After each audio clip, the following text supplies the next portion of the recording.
Hello and welcome to our channel where we're all about revolutionizing your sales approach. I'm Raj and today I'm thrilled to show you how Sales Coach AI will become your most effective tool for maximizing your earning potential. This isn't just about learning sales skills, it's about mastering them in a way that significantly boosts your revenue. Let's dive into the interface of Sales Coach AI and see how it can transform your sales game. In this video, we're going to continue to explore and play with one of the core features of Sales Coach AI, the guided sales roleplay. This powerful feature is designed to enhance your sales techniques by simulating real-world scenarios. Whether you're new to sales or a seasoned professional, this tool is crafted to sharpen your skill.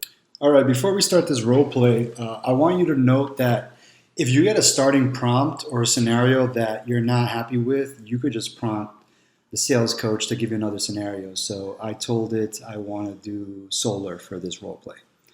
So in this role play, I'm going to be a sales representative for a leading solar panel installation company.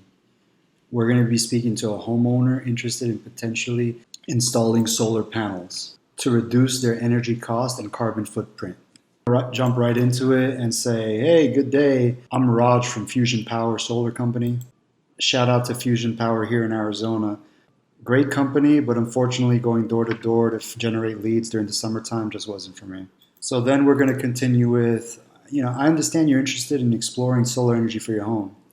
Can you share what's motivating you to consider solar panels? You should make a quick mental note of the upwards inflecting tone to demonstrate my curiosity into what got them looking into installing. So then the client's going to say, hello, yes, I've been thinking about solar panels for a while. My energy bills are quite high, and I'm also concerned about the environmental impact. But I'm not sure if it's a good investment or if my house is even suitable. So what are some key words from what they told us? So if we break apart what he said, they said that they've been thinking about this for a while. So that means this is some kind of stressor that they have this on their mind.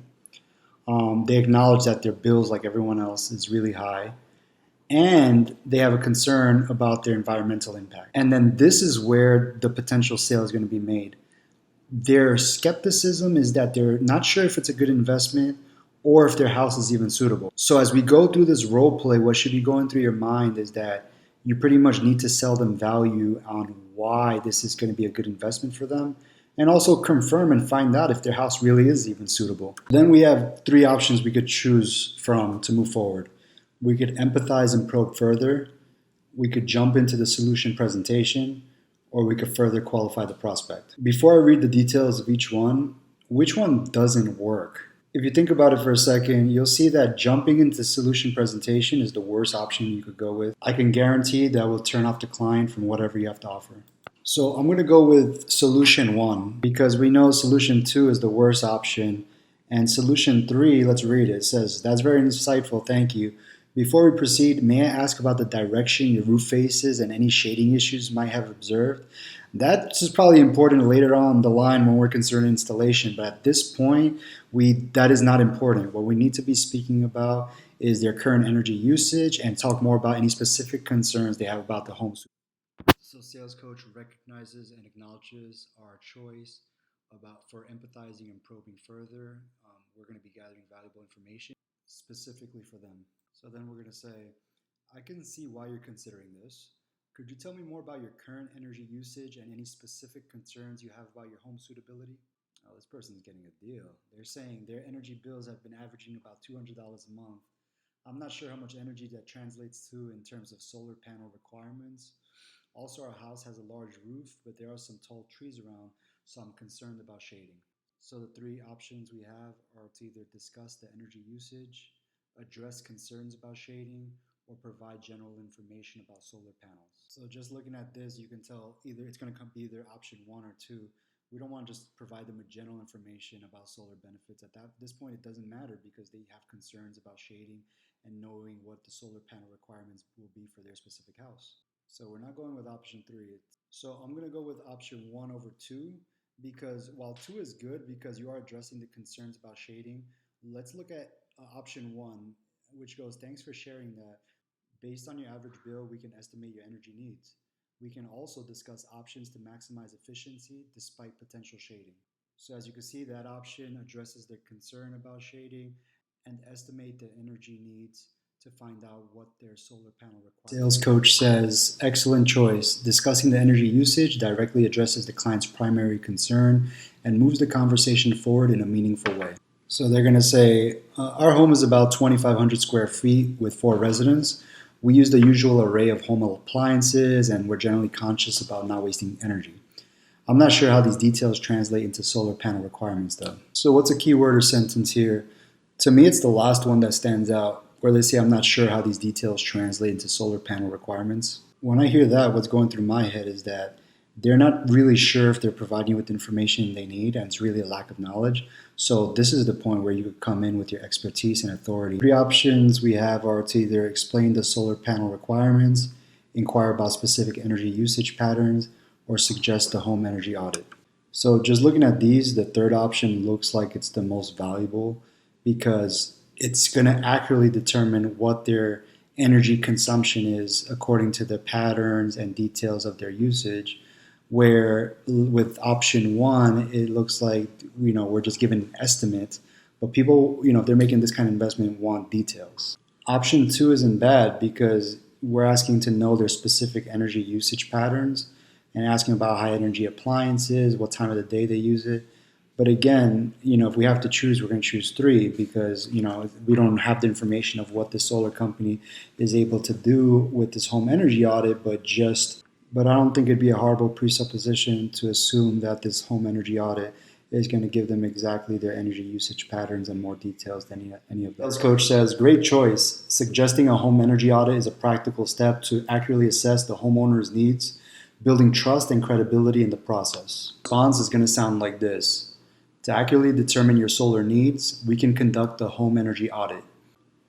This will help us understand your energy consumption patterns in detail and design the most efficient system for you. It's a straightforward process that can give us a lot of insights. Would you be interested in scheduling an audit? So they're going to say, that sounds like a good idea. I'm interested in knowing how this audit works and what kind of insights it will provide. Also, how long does it usually take and is there a cost involved? Okay, the 3 options we have are either to explain the audit process and benefits, discuss the audit logistics and cost, or offer to schedule the audit and follow up. So right away, we're not going to go with option 3 because it doesn't address their concern of knowing how long it takes and what costs are involved with it. Option 1 isn't bad because we're asking them for permission, like let me explain how the audit works and all that, but you're just wasting time because they'll be like, okay, yeah, like they literally just asked for that. So that's why we're going to go with option 2, where we directly answer their question because we have this information. We should have it based on our training for the solar company. So we're going to say, certainly, the audit typically takes about 2 hours depending on the size of your home. As for the cost, let me explain how it's structured and how it's valuable investment in optimizing your solar installation. And notice the magic of this reply. Not only are we answering their question, but we're also connecting it back to how it's going to be a valuable investment. Because that was if you remember early on, that's one of their concerns. They want to know if it's going to be a worthwhile investment. So with this reply, you're knocking out 2 birds. The sales coach says that's an excellent choice. Discussing the logistics and costs up front will help set expectations and build trust. So that would sound like, certainly, the audit typically takes about 2 hours depending on the size of your home. As for the cost, we offer the audit at a nominal fee, which is often credited back to you if you decide to go ahead with our solar installation. This audit is a valuable step in ensuring that your solar panel installation is perfectly tailored to your home energy's needs and physical layout. Would this arrangement work for you? So they reasonably say, that seems fair. I'm willing to proceed with the audit under those terms. How soon can we schedule it and what do I need to prepare for it? Oh, this one's an easy one from these 3 options. So we can either schedule the audit, provide more details on preparation, or offer additional information and resources. So this one, it's clearly going to be schedule the audit. If you have a client that's ready to schedule and they're just asking what they need to prepare for it, you're going to say, great, let's look at our calendar and find the date and that works best for you. I'll also send you a checklist of things to prepare, which is quite straightforward. The reason I didn't choose option 2, where we say there's not much you need to do to prepare, just ensure all the areas of access to your home are available and you have your recent energy bills handy. We can schedule the audit as soon as you're ready. No. They're ready to schedule it. We could answer and do all that later on, and that's what we're sending them the checklist for, right? Just looking at option 1. So why are we going to delay the sales process by going with this option? And the third one is just a way to shoot yourself in the foot and complicate the sale by, if you're presenting them options to hear more information about solar energy, like you're just creating your own objections to actually doing what is important at this point, which is not making a sale, is just getting the audits to find out if their home is even suitable for your solar. This coach says, perfect. Scheduling the audit and providing a preparation checklist are practical next steps that demonstrate your professionalism and commitment to meeting the client's needs. So that's going to sound like, great. Let's look at our calendar and find the date that works best for you. I'll also send you a checklist of things to prepare, which is quite straightforward. It includes ensuring access to all your areas of your home and having your recent energy bills handy. When would be a convenient time for you to conduct the audit?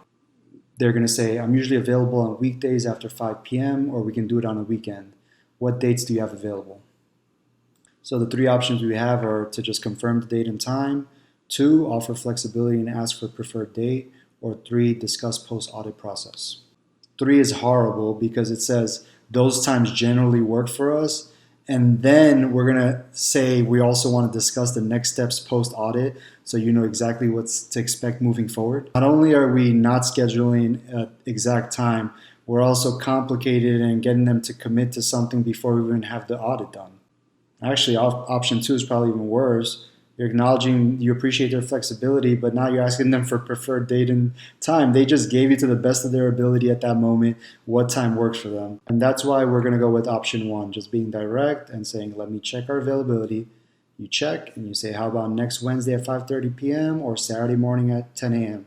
It's best to give people just 2 options to choose from. Even if you have many more for them to choose from, give them 2, and then here you would just say, I'll ensure our audit team is prepared and punctual. Coach says, great choice. Confirming the specific date and time shows efficiency and respect for the client's schedule.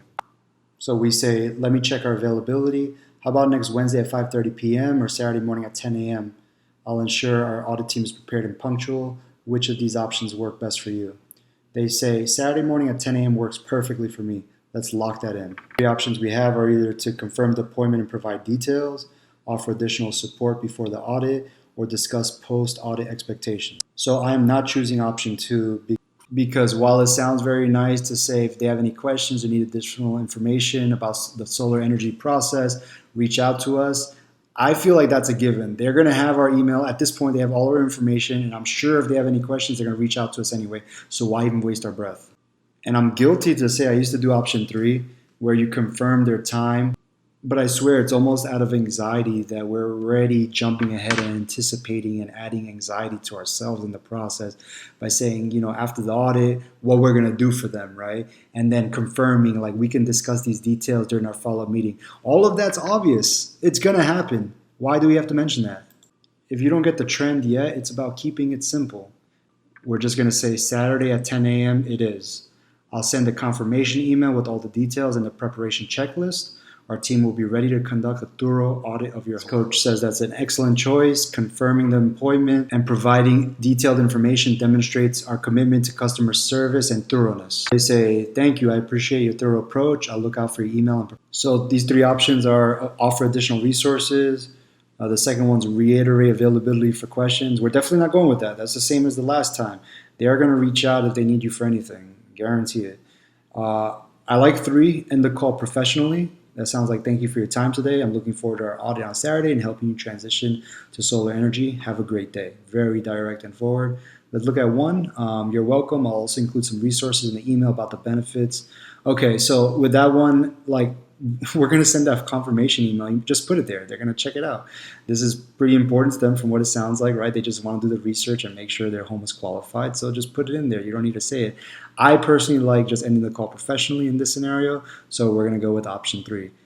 And with that, I believe we handled this scenario the best that we could and would increase the likelihood of you making this. So thank you for joining me on another episode on Sales Coach AI. I really hope this session has provided valuable insights into the capabilities of Sales Coach AI. My goal is to consistently bring actionable content that will make a significant difference in your sales career. If you appreciate our approach and want to keep learning, don't forget to like, subscribe, and hit the notification bell so you never miss one of our latest videos. You could explore Sales Coach AI further by visiting the link in the description below. And we always look forward to hearing from you. Drop us a comment with your thoughts, questions, or what you'd like to see in future content. Until our next video, keep honing your skills and pushing the boundaries of your